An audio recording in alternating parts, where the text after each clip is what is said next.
Hello, go back to another breaking news update. My name is Jimmy Boyd, and you were watching Boyd News. I want to thank you so much for tuning in today. I'm back with some more updates coming out from the war between Russia and Ukraine, and I have a ton of information to share with you here today. There is so much information coming out from this war over the last few days, so I want to jump right into this. We're going to start off with what you see here on your screen. Vladimir Putin ordering Russia's military forces to begin nuclear weapons drills. Okay, this was just announced a few hours ago, just this morning on October 29th, 2024. This is Vladimir Putin in his address to the nation to order Russia's military to begin these nuclear weapons drills. Apparently, they're going to be firing Iskander ballistic missiles and also some cruise missiles. And this is obviously a major show of force to the West. And I have a big feeling this is in regards to long-range strikes inside of Russia. This could definitely be coming soon, as we're going to be seeing most likely some maneuvers coming from NATO to counter the North Korean soldiers entering the war in Ukraine. And that's most likely what this is all about. And it looks like Russia is definitely very worried about this, especially Vladimir Putin, which is most likely why they're doing these nuclear weapons drills. So we're going to talk more about that today. I also have more updates in regards to North Korean troops joining the war. We have some information that just last night as well, we had two major cities inside of Ukraine coming under attack by Russian missiles. Kharkiv was hit very hard last night once again. Even Volodymyr Zelensky, the president of Ukraine's home city of Kryvyi Rih, hopefully I'm pronouncing that right, but his hometown coming under attack as well. We even have Ukraine striking some targets inside of Luhansk in the occupied territory where Russia is currently holding on the eastern side of Ukraine. I think we had some sort of ammunitions warehouse that was struck over there as well. And also we have a training grounds or a Russian Special Forces University that was struck as well by Ukrainian drones in the Chechen Republic, okay, inside of Russia. So we're going to talk more about that as well today. So much information coming out. So I want to go ahead and jump into this. First, we're going to start off here on X, and I want to show you guys the video footage here of Vladimir Putin speaking to Russia and telling the nation that they're going to start these nuclear weapons drills. So from BRICS News, just in, President Putin orders military to begin nuclear weapons drills. Okay, so this is a minute and 24 seconds. It does have some subtitles, so pay attention to what he has to say. Товарищи, добрый день. Сегодня мы проводим очередную тренировку стратегических сил сдерживания. Отработаем действия должностных лиц по управлению применением ядерного оружия с практическими пусками баллистических и крылатых ракет. Сразу отмечу, что Россия подтверждает свою принципиальную позицию о том, что использование ядерного оружия является крайней исключительной мерой обеспечения безопасности государства. Вместе с тем, мы хорошо понимаем, что именно ядерная триада продолжает оставаться надежным гарантом суверенитета и безопасности нашей страны, позволяет решать задачи стратегического сдерживания, а также поддерживать ядерный паритет и баланс сил в мире как объективные факторы глобальной стабильности. Учитывая рост геополитической напряженности, появление новых внешних угроз и рисков, важно иметь современные и постоянно готовые к боевому применению стратегические силы. Будем и дальше совершенствовать все их компоненты. Ресурсы для этого имеются. Подчеркну, мы не собираемся втягиваться в новую гонку вооружений, однако будем поддерживать ядерные силы на уровне необходимой достаточности. All right, so there you go. Clearly, Russia is preparing for nuclear war right now, and they just did nuclear weapons drills just a few months ago as well. We reported on that, and now they're doing them once again, okay? And if you notice, he mentioned strategic deterrent forces, okay? So they're definitely preparing not only for tactical nuclear war, but potentially even strategic nuclear war. So I believe this is definitely in response to what NATO is probably going to be announcing very soon. And we're hearing a lot of talk about long-range strikes for Ukraine now that the North Koreans are joining the war. So who knows if that's going to happen. But definitely Russia is preparing for something big coming against their nation here very soon. That's most likely why they're doing these nuclear weapons drills, to warn the West. Okay, also, we've got this report from Max 24. In one part not made public, Zelensky proposed a non-nuclear deterrent package in which Ukraine would get Tomahawk missiles a totally unfeasible request, a senior U.S. official said, according to the New York Times. The target list inside Russia far exceeded the number of missiles that the United States or any other ally could supply without jeopardizing missiles earmarked for potential problems in the Middle East and Asia. So we heard about this on the victory plan for Volodymyr Zelensky in terms of Ukraine and ending this war. We heard that there was some secret parts to that victory plan that was not going to be announced. This looks like this could be one of those things that they were trying to request Tomahawk missiles from the United States. And if they were to start using these, I think these things can go up to 1,500 miles or like 2,500 kilometers, something like that. And this would be way far deep into Russia. And this could definitely be something that Russia's warning about right now. I'm not sure if this is going to happen. We'll see. But this looks like a plan B for Ukraine. And we've heard a lot about a non-nuclear deterrent package, okay? And obviously, weapons like this would be something that they would most likely use. Now, we'll see if they actually get them. We don't know. But definitely a huge report just coming out today.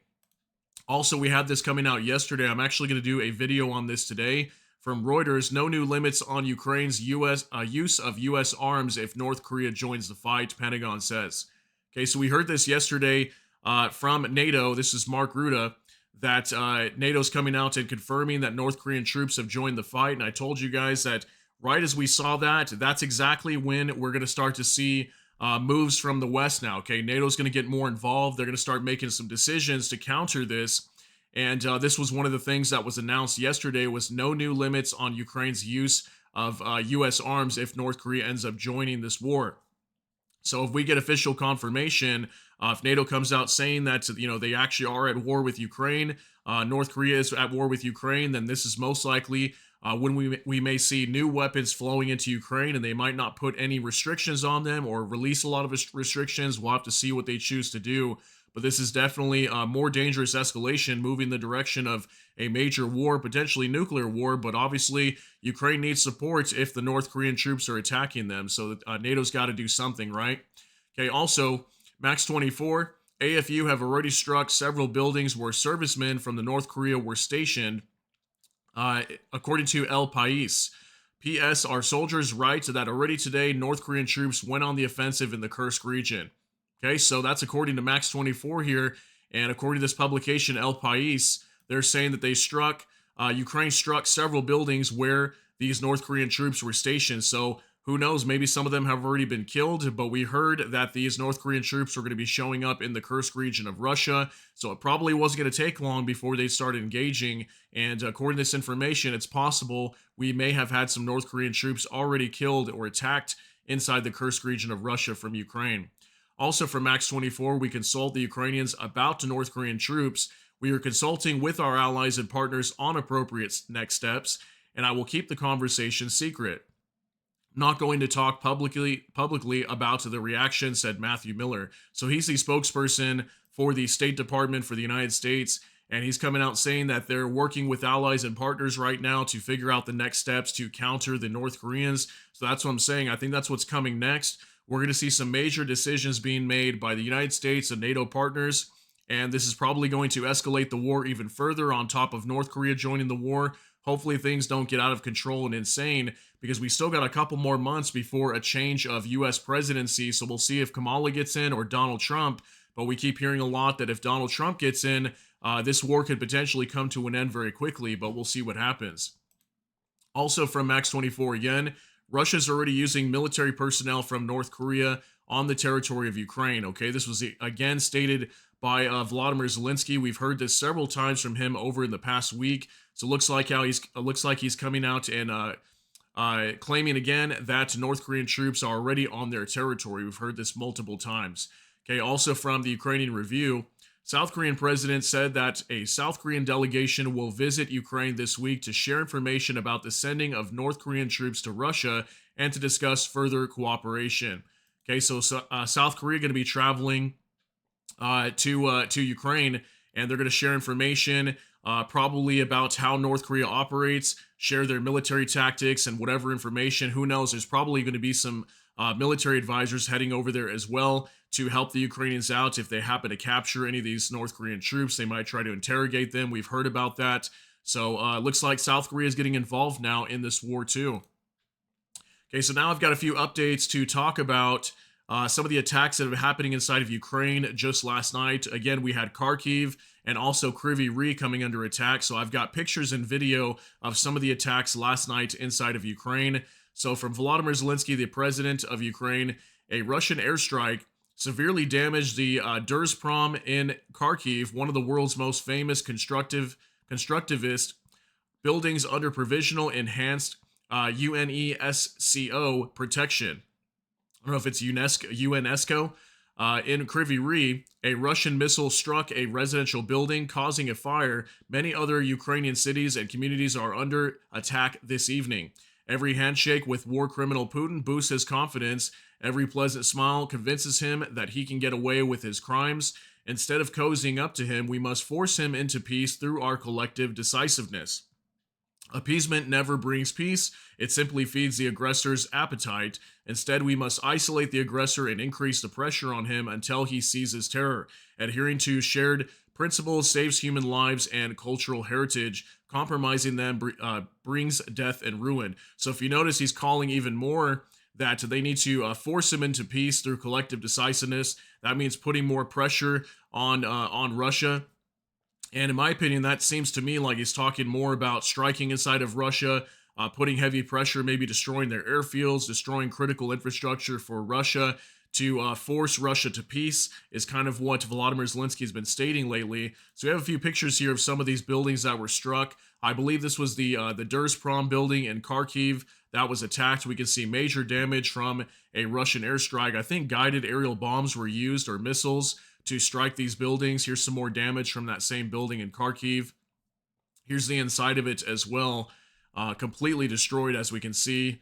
And here's another picture of some rubble on the ground also. So very massive attack once again inside of Kharkiv. This is probably the first time I've heard of a major attack in Kharkiv in probably a few weeks. It does come under attack here and there, but we haven't heard of anything major. But it looks like Volodymyr Zelensky coming out and reporting today of a pretty heavy hit.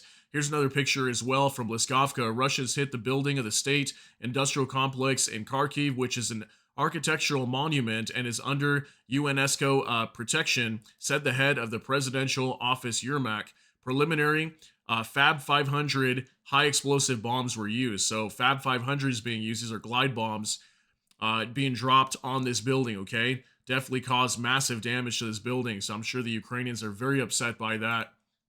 Also, we got more pictures here to show you as well from Bliskovka. The number of victims as a result of the Russian attack on the center of Kharkiv has increased to 8. Looks like we had 8 victims as well that were harmed in these attacks. So there's just more pictures of this same building that somebody else was able to capture here of more damage. As we can see, lots of destruction on this building. There's some people outside viewing this building. Here's another angle as well. Very horrible situation inside of Kharkiv. There's another picture of that same room from earlier. So moving on now, we're going to talk about Kryvyi Rih coming under attack. This is Volodymyr Zelensky's hometown. The Ukrainian Review in Kryvyi Rih, a 3-story residential building was damaged due to the Russian strike. Initially, 10 people were injured. Medical facilities, cars, and a gas pipeline were also damaged. Okay, so heavy attacks inside the city of Kryvyi Rih. We've got a 9-second video that shows lots of destruction and a fire here. Sorry about the little logo in the middle. This is probably from somebody on Telegram, so take a look at this.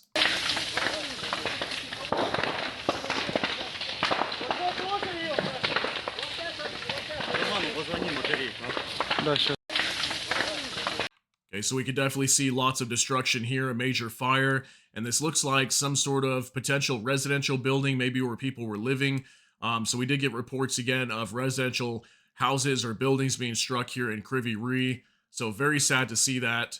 I know we report a lot of attacks inside of Ukraine, and maybe some people are very immune to this by now, but I think it's important to still share this information because there are innocent people being harmed by this on a daily as Russia continues to carry out strikes inside of Ukraine for a very long time now. It's also from Bliskovka. The State Emergency Service showed footage of the aftermath of the attack on Kryvyi Rih. About 12 garages were destroyed, a residential building and outbuildings on a total area of 500 square meters caught fire. More than 30 rescuers and 9 pieces of equipment are involved in the aftermath, the rescuers said. So here's a few pictures to show you guys as well coming out from Ukraine's Ministry of Defense. So lots of damage here. We can see the rescue crews trying to put the flames out here as this building's been completely destroyed. So again, heavy airstrikes inside of Kryvyi Rih today. Looks like a woman here that may have been injured in these attacks as well. So very, very sad to see that, guys. All right, now we're going to move on to the Luhansk region. As I was telling you guys earlier, we had reports of an ammunition warehouse that Ukraine had struck in occupied Luhansk, where the Russians are at. Okay, so Anton Gerashenko reports a video appeared online showing explosions and a fire in reportedly temporarily Russian-occupied Ukrainian Luhansk. According to Z bloggers, an ammunition warehouse was hit, causing massive detonation. Okay, so this is only a 3-second video and it happens really quick, but we'll see like an explosion, and then you're going to see the blast from that come into this guy's house, and something's going to fall off of his ceiling. So it's only 3 seconds. I'll let it roll a couple times. That way you guys can see it. Take a look.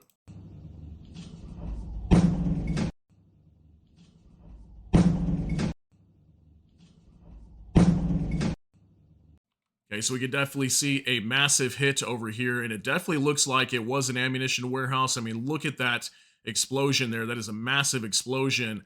So it looks like Ukraine targeted yet another ammunition depot, this time inside the Luhansk region of occupied Ukraine. Okay, so from what I understand here too, there was either ATACMS that was used or potentially British Storm Shadow missiles, most likely being used in this attack. As we can see, it definitely looks like a missile that struck that, not drones or anything like that. Okay, so moving on to another update. We also have this video from Igor Sushko, Russian munitions depot blown up in occupied Luhansk in Ukraine. So take a look at this. We can see more smoke over here in the distance. This is somebody further away that was able to capture the attack after it had taken place, and we can see a major plume of smoke over here also going up into the skies over occupied Luhansk, excuse me. Okay, so very crazy to be seeing that. Moving on to another update now from the informant. Ukrainian drones attacked the Russian Special Forces University dedicated to Vladimir Putin in Gudermis, hopefully I'm pronouncing that right, Chechen Republic. This was the first drone attack against targets in the region. According to the agency, the building that was hit and set on fire was the university's main building, although Chechen leader Ramzan Kadyrov claimed that the attack hit an empty facility. Okay, so looks like Kadyrov coming out and saying it was just an empty facility that was hit, but we've got these pictures coming out showing that this Russian Special Forces University that was dedicated to Vladimir Putin has been struck. We can see lots of smoke here. And from what I understand, this was attacked by drones, okay? This definitely looks like a drone attack and looks like it was hit potentially 2 times, maybe more. Okay, so massive damage to this building in the Chechen Republic, okay? Then we had this response coming out from Max24. Kadyrov promised to avenge the attack on the Special Forces University in Chechnya. So apparently he's confirming that it has been hit. Don instructed his TikTokers to intensify the fight by 100% and show retribution that was never dreamed of. He ordered commanders not to take Ukrainian soldiers prisoner.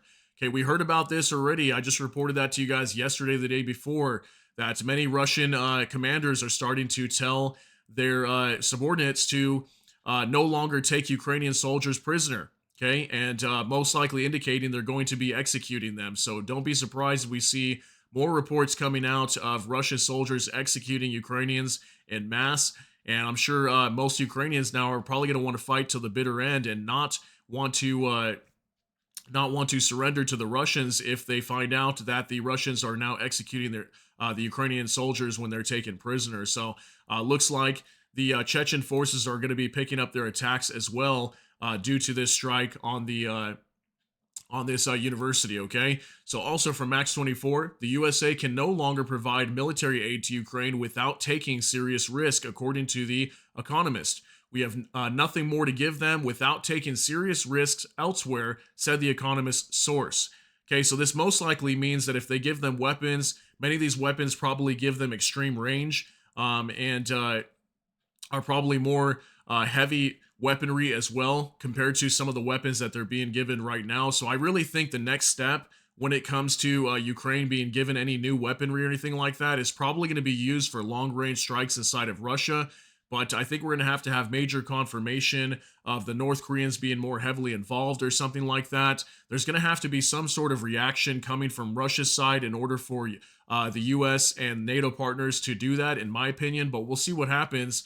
Yeah, apparently The Economist reporting that the US can no longer provide military aid to Ukraine without taking any kind of serious risk. So, looks like if there is any kind of escalation coming from NATO or the US in the future, it's probably going to bring a greater response from Russia as well. So, expect things to be escalating. Also, from Max 24, I thought this was a crazy report. I just wanted to share this with you as well. The Kremlin decided to form assault units from convicts suffering from hepatitis B and C and send them to the war against Ukraine. So here's a picture of some Russian soldiers.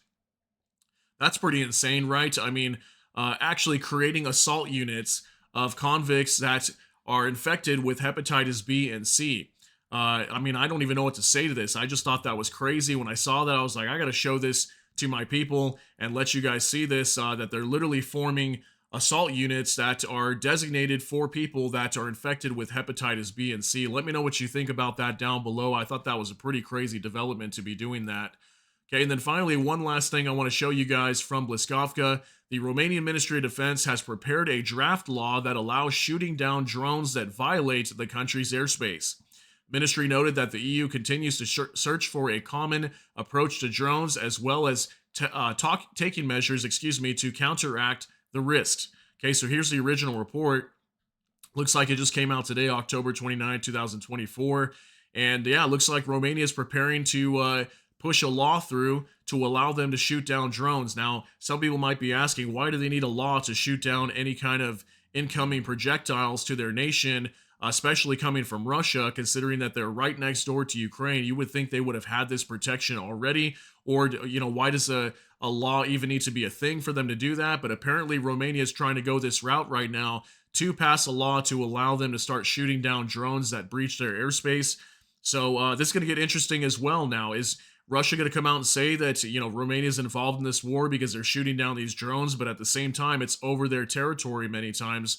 We've heard of well over 10 or 12 incursions into their airspace with Russian drones recently, and over the past year. So pretty insane, guys. Things are definitely escalating over here. And obviously, with the talk of nuclear war, that's the most dangerous thing coming from all of this, in my opinion. And hopefully we don't ever get to the point where it is nuclear war between NATO and Russia, because that would be absolutely devastating for the planet. So let's hope and pray that it does not go that direction, and that cooler heads prevail and prevent a major war or nuclear war from breaking out all over the world. So that's going to be it for today's update. If you got something out of this, please smash that like button. Also, if you enjoyed my content, please consider subscribing down below. Hit the notification bell. That way YouTube can notify you. And with that, hope you all have a great day. Everybody take care and God bless, and we'll see you in the next one.